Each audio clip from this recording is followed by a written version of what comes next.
Hello, welcome to the programme. I'm Adrian Finnegan. France says that it's ready to recognise an independent Palestinian state, a move that it calls both necessary and overdue.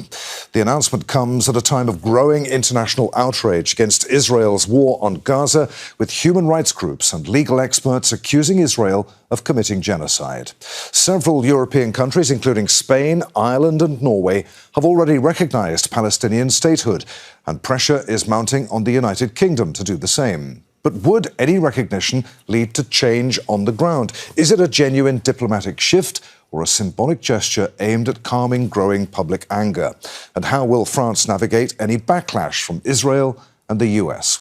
Afif, given that France's move does nothing to stop the bombing, the killing, the starvation, the systematic destruction of Gaza, of what use is recognition of statehood to a people who are being subjected to genocide, forcibly removed from their land, living miserably under occupation?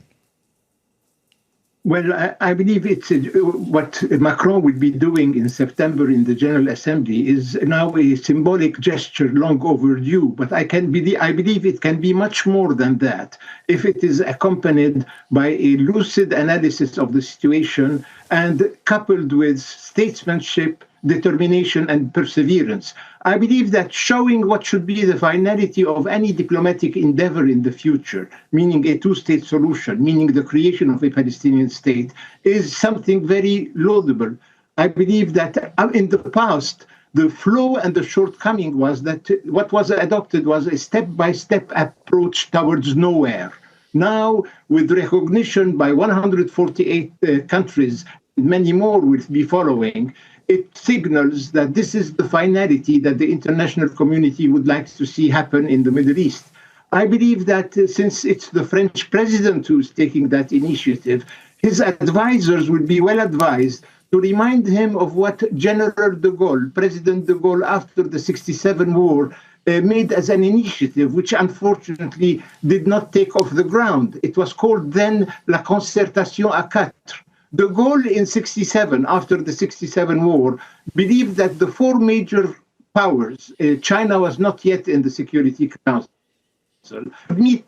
agree on what is desirable, doable, and possible, and signal to the local belligerent parties what the world expects from them. And unfortunately, that was not the approach that was adopted. And Israel, since much was left to the local belligerent parties to decide and agree upon, Israel was constantly tempted to believe that it can dictate the ceiling of the possible and the permissible, and it was always beneath what was acceptable by the Palestinians. Okay. I believe today the international community should become aware that what is acceptable democratically to the Israelis is not acceptable democratically to the Palestinians. And I believe Israel should be made to understand that peace is too important to be left for them to decide upon. Up to now, they were led to believe that if they voted the Israeli citizen, if they voted for labor, they give back 80% of the territory occupied. If they vote for Likud, they might give back 40%. If they vote for Smotrich, we get a knock in the back and be driven onto the periphery of our homeland. Afif, Britain's Prime Minister Keir Starmer also under pressure to follow France's lead. He says he's unequivocal in his support of recognising a Palestinian state, but insists that it must be part of a wider plan which ultimately results in a two-state solution which provides lasting security for Palestinians and Israelis. Is he right? I believe that Keir Starmer will finally have to adopt the position that corresponds with British public opinion and the sentiments within the Labour Party that is in government and within his own cabinet. I believe that the Labour Party is going to have its annual conference in September, where I know for a fact that the members of the party will signal to Keir Starmer in the most unequivocal manner that British Parliament 11 years ago already adopted a position of recognizing a Palestinian state, and the party was committed, once they arrived in power, to recognize the Palestinian state. So I don't believe he will have much room to maneuver and delay and play protracted diplomacy on that issue. So I believe a French followed by a British recognition is extremely significant. I know that Belgium and Luxembourg, for example, are ready also to follow suit if the French take the initiative. Slovenia has already recognized, in addition to the countries you mentioned. So I believe in Europe today, public opinion is by far more advanced than the position of governments in Europe. The problem we still have is that the American administration up to now is the only dissenting player in the international system vis-à-vis this international consensus. I believe that Trump would be well advised to remember that America is a fascinating society. It's a nation of nations where every country, continent, and culture is represented. And America, the dominant player in the international system today, will be well advised not to align itself on one belligerent party in a regional conflict, because this policy alienates not only all the other players in the region, but offends and alienates and ghettoizes a domestic component of the American national fabric. It wasn't easy for 5 decades to be a Palestinian American, an Arab American, or a Muslim American, and there are 9 million of those.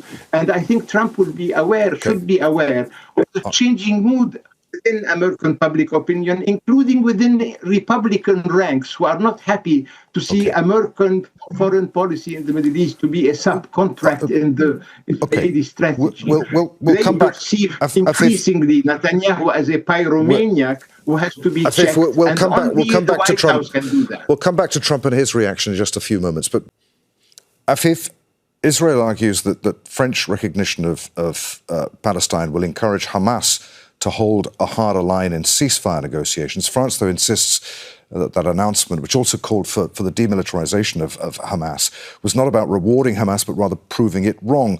France's foreign minister said that Hamas has always rejected the two-state solution. By recognizing Palestine, France is proving this terrorist movement wrong. It's proving the peace camp right against the war camp. That's a direct quote from the foreign minister. Is he right? I personally believe that the French initiative will rehabilitate the diplomatic avenue that has been ridiculed by the pyromaniac Netanyahu, who has tried to torpedo every possible diplomatic endeavor.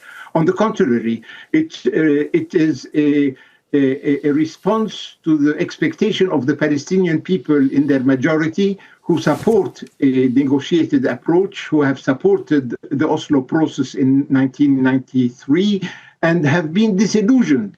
On the contrary, it's a rehabilitation of the diplomatic avenue, which I fully applaud and support. And I believe that the Israeli reaction was predictable. Au contraire, if I were an Israeli, I would seize that moment for a soul-searching exercise, and I will understand that it's not the Abrahamic Accords that will make Israel secure. Israel's security doesn't come from territorial aggrandizement, but from regional acceptance, and they should be aware we, the Palestinians, are the key for the regional acceptance of Israel.